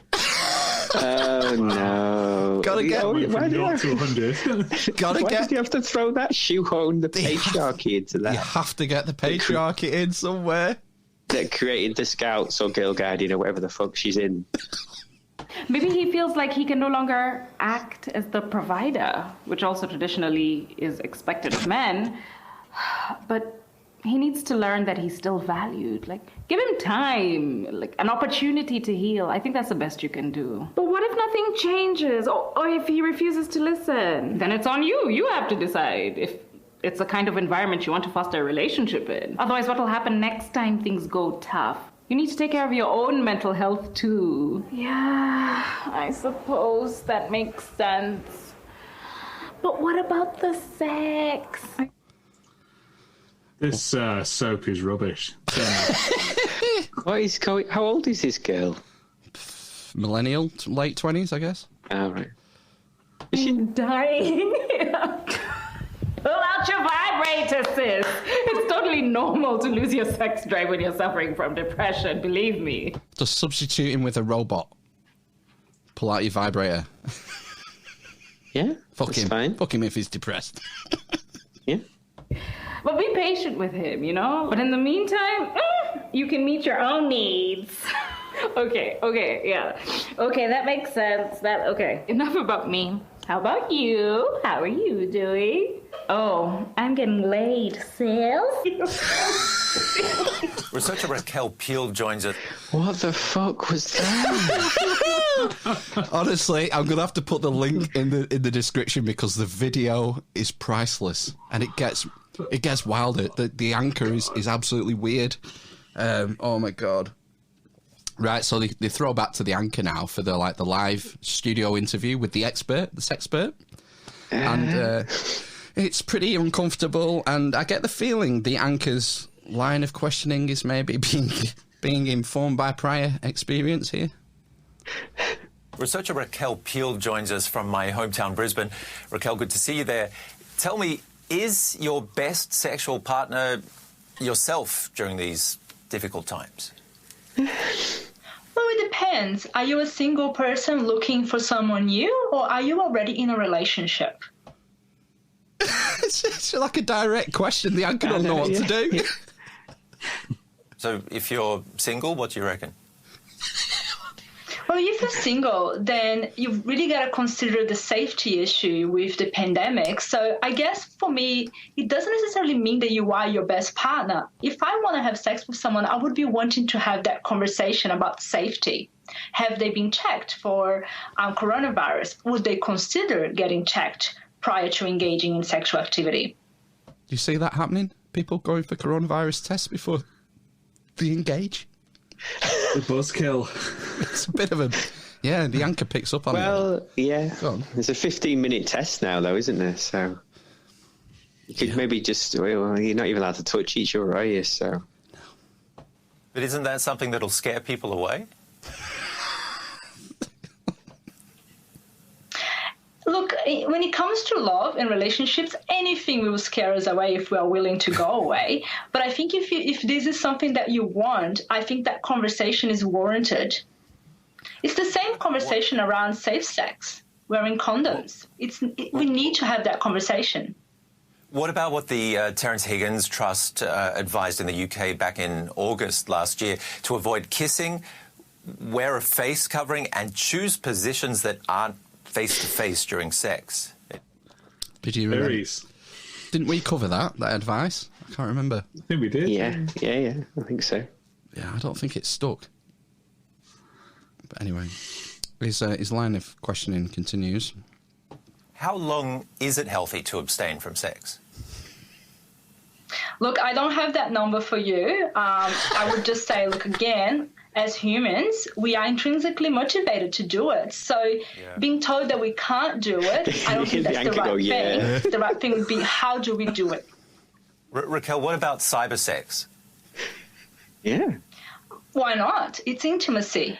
the key element is intimacy. We can be intimate online. So I think that's a good alternative, especially for couples that have been separated by the pandemic, to keep up the intimacy. I would say online sex, but also conversation. So it's a way to keep connected. And I have actually heard from people who have been kept apart but found other ways to connect, that their relationship actually got better. How did it get better? Can you give me some examples? Oh, I think I cut it there. The cyber sex is interesting to me because the theme is we're scared. We're scared of COVID, so we need to have cyber sex and self sex. And it brings me back. I always come back to it. Demolition Man. Do you remember the scene in Demolition Man? Yeah. Where Lieutenant Huxley, played by Sandra Bullock, says to Sly, I want to have sex with you. And Sly's like, ooh, yeah, ooh. Right? And then, she goes, I'm just go and get ready. And she brings back the VR headset. Yeah. And they put on the VR headset, and Sly's like, what's going on? And Sandra Bullock's like, what, you thought we were actually going to have real sex and swap bodily fluids? That's disgusting. And then she reams off a load of viruses. First there was HIV, then there was HPV, then LWA. We don't do that anymore. I think it could be in our future. Because of Deutsche Welle. Yeah. And the Terence Higgins Trust. It's the source. You fucking idiot. So yeah, that's the way we're going. Cocktail. We're going the Raymond Cocktail way. Yeah. Yeah. So prophetic, that film. It is. This is so much. It's just a media study student's wet dream. I'm definitely going to watch that on Netflix this week. I watched it over Christmas. Is it definitely on Netflix? Yeah. Yep. It was at Christmas, yeah. I'm going to watch it. Still be on there. 5-mark film. It was. There's lots. Well, I could talk at length about it. We should just do a spin-off podcast about Demolition Man. We call it The Demolished Man. Nice. Let's move on. There was a big scandal, a scoundrel as well. David mentioned Marcus Rashford earlier, and there's been this uproar about free school meals. Oh yeah, they look pretty stingy, don't they, for 15 quid or something? I'm reading the Gulag Archipelago, and there's a quote in there that is, the only way you can steal big is stealing off the state, and that is what's going on. It's profiteering. Yeah. The government's splurging money left, right, and centre, and people are making a fortune on the backs of it, and we're going to be paying it for the next how many ever generations. Yeah. There was a story, wasn't it, a couple of months ago about PPE and how much of a what do you call it? How much extra basically they were charging for it, and some people like brokers. A broker for PPE made tens of millions. Nothing, just like it's like an agent in football, isn't it? Yeah, it's crazy.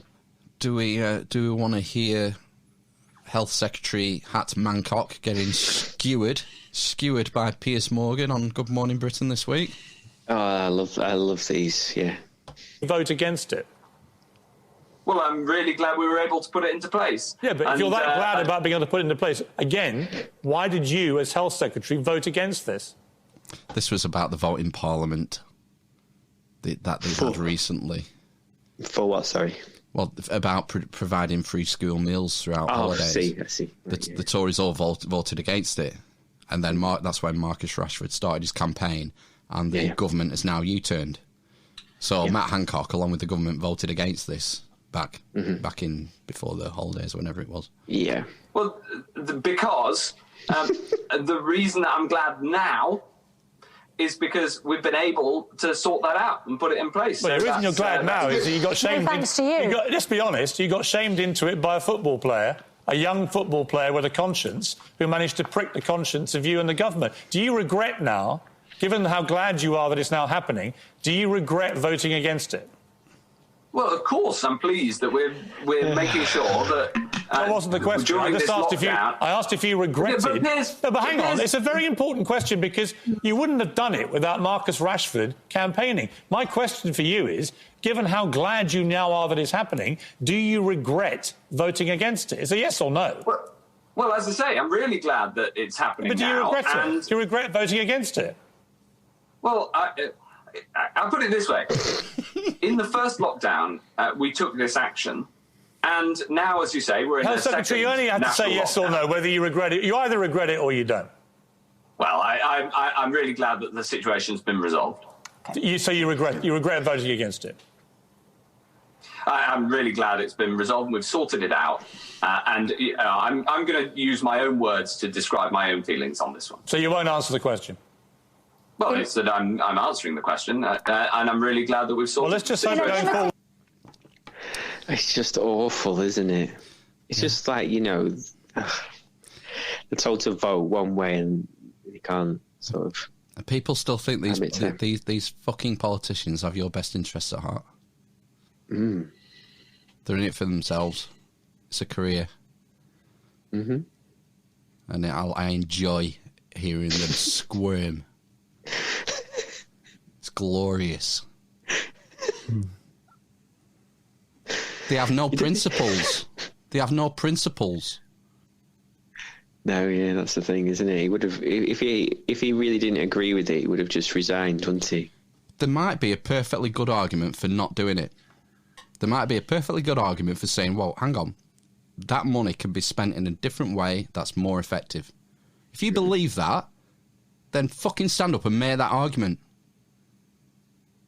Don't flip on a dime because you've had a bit of pressure from a footballer and then act like that on national TV. The spineless sluts. Slutty deposits. The bag of wank. The shit. Stop listening to them because they haven't got your best interests at heart. Sorry for the rant.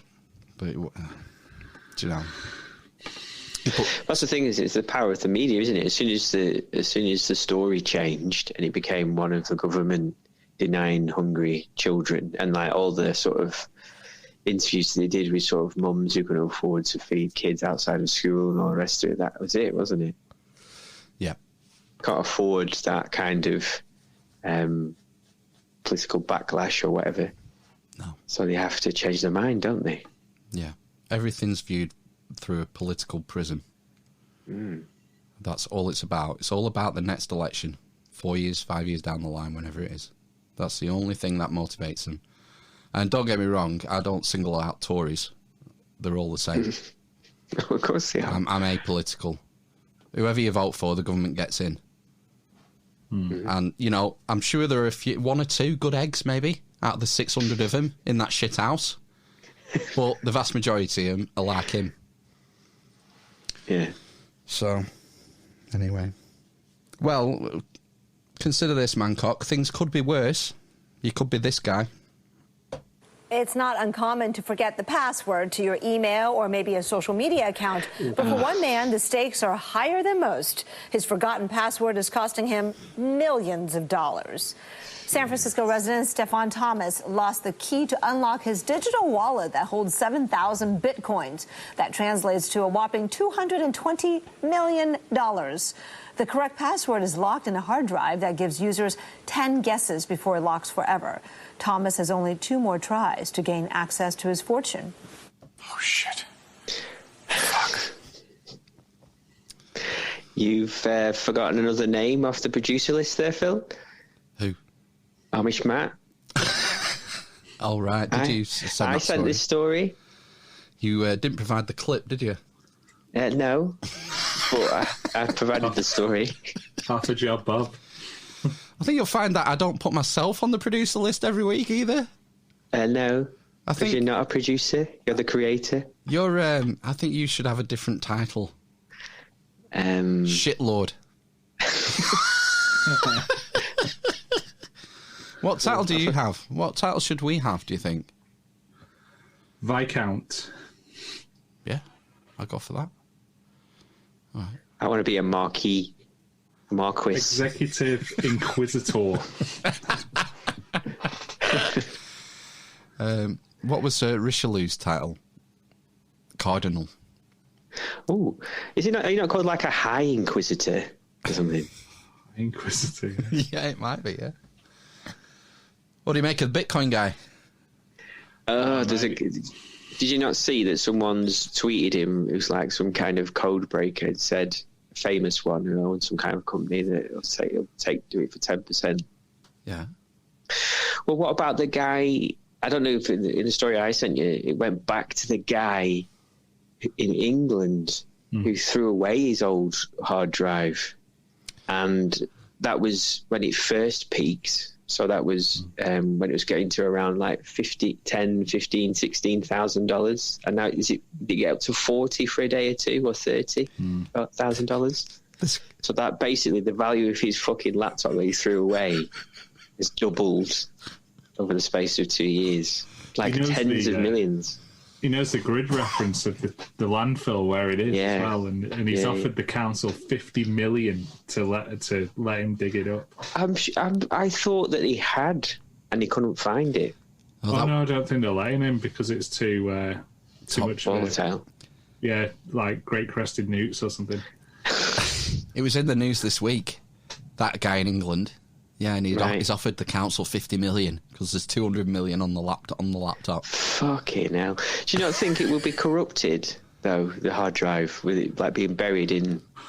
I think that's why they're not going to do it, because it's not a guaranteed $50 million, is it? It's like they could spend whatever it'll cost. Right? It's going to cost him a bit to dig it up anyway, probably in the tens of thousands, and that'll be likely wasted because it'll just be a rusty, ratty and nonsense.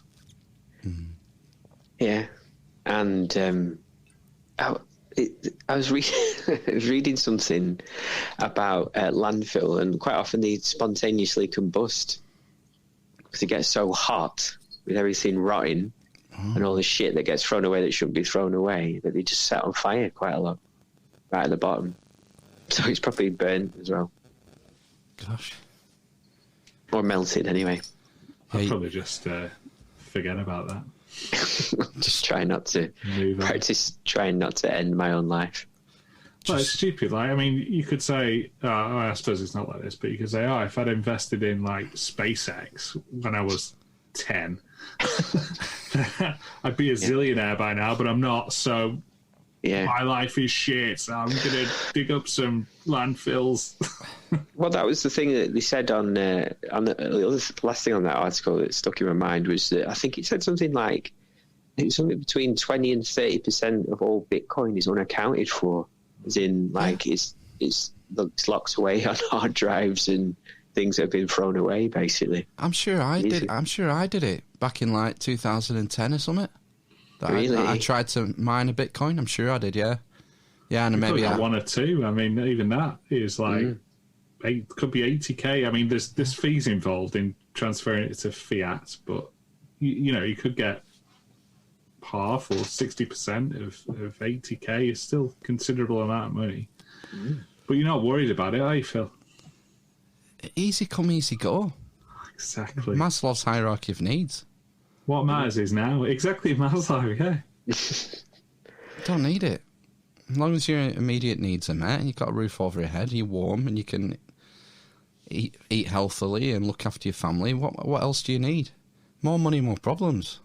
Yeah. I'll never be able to retire. Don't worry about the last big thing. Look for the next big thing. Yeah. Yeah, well, you mentioned SpaceX. Elon has become the richest man in the world, hasn't he? Yeah.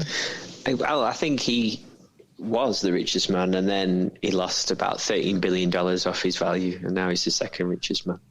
Was that from a tweet that he tweeted? I don't know. Probably. Something to do with something. Probably when they realised something came out. Current production of the current rate of production of Teslas, it would take something like 1,400 years for Tesla to produce the amount of money or return or whatever that's been invested in the stock market. I don't know. Wow. Bill. Sorry? I was going to say, Tesla's just one of his side projects, isn't it? I mean, it's just a thing. Well, it's huge, but it's not SpaceX. Was he one of the founders of PayPal? Yeah, and he sold it. PayPal, yeah. It was PayPal, and he sold it. He got 200 million, I think. Wasn't Dorsey, Jack Dorsey, the head of Twitter, founder of PayPal as well? Don't know, might be. He's sporting a fantastic beard these days, Jack Dorsey. Ugh. You've seen him recently. Fucking Satan. Oh dear. Yeah, Parler got shut down this week, didn't it? Yeah, I saw an interesting article in The Guardian saying, like, look at all these right-wing politicians, Conservative MPs, who were on this cesspit Parler with all these Trump supporters. And I just thought, oh, well, you don't know what they were actually saying on there. I don't think they were being racist or xenophobic or whatever, particularly themselves. There might be people on there doing that. Amazon. However many there are on Parler, there are hundreds of thousands of times more on Twitter. Well, that's what came to my mind as well. Like, the fucking awfulness that's on there. Twitter is a hell pit. Yeah. The first thing that happened was the App Store and Google Play removed Parler from their services. That was the first move. On the same day, I think, or 24 hours apart. So you couldn't download the app if you had an iPhone or an Android. And then to take it even a step further, Amazon's biggest part of their business is web hosting. And one of the biggest parts of their business is hosting for things like the US military and the US state. They have massive contracts with the United States for web hosting. Yeah. And they host Parler. Amazon servers provide the hosting for Parler. So Amazon removed their service. That was it. Gone. Parler's gone. No hosting provider. Mm. And they did it on the back. The justification was they found 80, I think, parlays that were either racist or inciting violence or something. 80. It's crazy, isn't it? The stuff that gets posted on, like, Twitter, Facebook, all of them. But that's a step. That's another step. Removing your hosting services.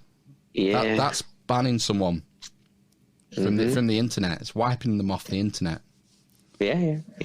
It's a dangerous road. The way this censorship is going, and being decided by companies as well. Private companies, yeah, and they go, and the common refrain is, they're a private company. If Twitter wants to get rid of Donald Trump, they're a private company. They can do anything they want. All right, tell that to your barber shop, or your nail bar. They're a private company. Can they do anything they want? No, they can't even fucking open. They've been shut. At least Angela Merkel came out and said it was a bad move. Yeah. Well, I think that was more about Donald Trump, wasn't it, rather than Parler? But she might have been talking about Parler as well. It's verging on monopolisation. Twitter, Facebook, Google, YouTube. Well, this is quite interesting because there was building, I believe, in America, wasn't there, towards that kind of thing of Facebook, certainly, and possibly Google being broken up in the same way, at the beginning of the 20th century, businesses were broken up then. Was it? I can't remember the name of the oil company that was broken up because it had a monopoly. But yeah, things like that, essentially. Well, when Twitter chucked off the Orange Man bad, I was looking, and lots of people who we were following, they started losing followers overnight, exponentially. And it was people saying, we've had enough of this censorship, we're going to Parler. And they all went to Parler. And then Parler gets taken down. So what do those people do now? It was a trap all along. Well, what tends to happen is it probably get more and more extreme, and it'll resurface somewhere else to something worse, probably. I imagine that's what will happen. 4chan or something. Yeah, these people who are sort of pro free speech have been rendered homeless on the internet. Yeah. Yeah. The element of, because there are some, like I say, there are shits everywhere, but the element that are shits that are going to be looking at causing problems and using free speech as a cover for that, ideally, you want to be able to see what they're up to. And this is going to push that element of person underground, and you're not going to be able to see what they're up to. You're not going to be able to see what bile they're posting on social media. And that's potentially more dangerous than just having it on visible. Yeah. WhatsApp, and what's the other one? Is it called Signal? Telegram. Yeah. Signal. Yeah. WhatsApp are quaking in the boots now because they released this disclaimer that they're going to start sharing all your data with Facebook because Facebook owns WhatsApp. And so overnight, you will have had the message. I keep putting it off. It comes in at the end. Comes in at the end of the month, I think. They're going to share all your contacts and your phone numbers with Facebook. And so what happened is, overnight, Signal became the #1 app in the App Store. Did that not get switched off recently? No.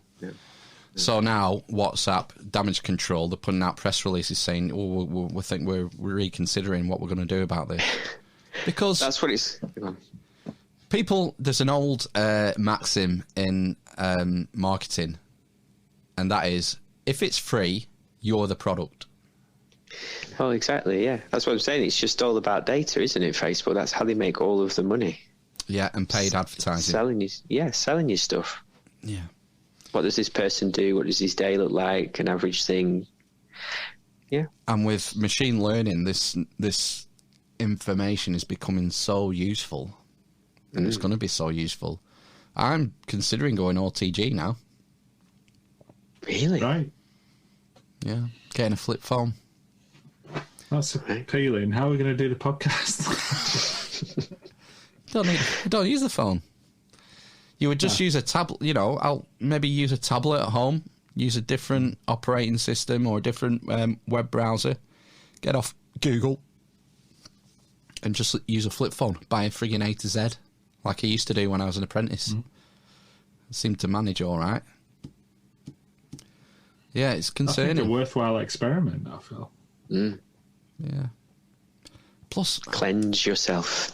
The problem is I hate social media, but we have to use it because of this. Yeah, you would have to keep a laptop, wouldn't you, for this? And our WhatsApp groups. Of course. Yeah. I don't know. That's the only issue. Sweet memes. Yeah. Have either of you seen WandaVision yet? I caught the first 2 episodes last night, and I did notice. I'm just saying because I've spotted it again. But the Roadcaster at the end of the first episode, there's a Roadcaster makes an appearance in a short scene. No, I've not watched it yet. It's got good reviews, hasn't it? So I might watch it. I quite liked it. You're telling me Vision and Wanda Maximoff are starting a podcast? Yeah. No spoiler-free review, please, Ben. It's got good stuff. That's pretty good. Pretty good. How many maps? I enjoyed it, but I'm very much aware that I'm not the best barometer. Okay. I'm not going to watch it, so you spoil away for me. Well, you're OTG, so you're going to have to delete Netflix and stuff anyway. Nah, I don't watch it. I don't want TV. My wife works with somebody who doesn't have a television. Good. Next level. Yeah. I think the world would probably be a better place without them. That phones, you mean? Yeah, phones and television. I think I'm turning into the Unabomber. But the other thing is, if it wasn't phones or televisions, it would be the wireless. If it's not the wireless, then it would be the stars. And if it's not the stars, it'd be fire. Look at him, he just stares at that fire all night. What's he fucking looking at? The images on the cave. We're going back to Plato's cave allegory, aren't we? Yeah, I think we're sort of entertaining ourselves to death, really, most of the time. there's a lot of escapism involved in Netflix and TV and stuff. It means you don't have to think, doesn't it? That's what it is.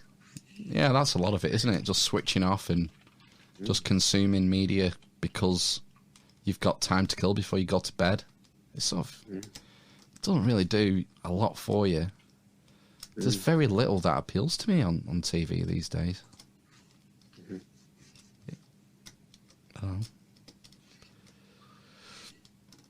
Right, are we done? Are we spent? Is that it? Okay. Well, right. There was a long pause, so. Why is that yellow button flashing? It's a pause button. Yeah. What's this meant? What's paused? Finish it off. It's the wrong thing, I think. Oh well. A man and a woman. Amen. Amen to that. A man and a woman. Right, should we do one then? Yeah, let's get out of here. Right. I'll see you next time. Yeah, Wakanda forever. Build back better. Yeah. Gary Kidgel next week. Esoteric astronomy coming in your ears. Again. Why not? Yeah. Right. Okay, we'll sign off for this week. Thanks for listening. Build back better. Yeah, praise Jabalon. Praise Jabalon. Ta-ra. Ta-ra. Love you, bye. Special deposit. Oh, shit. Fuck. Delightful! Angry bothers me. He's a homophobe and he's a misogynist. Fucking vegan. The Semites. Like a Judgment Day and Terminating mode, like. Execute Order 69, dudes! Oh my.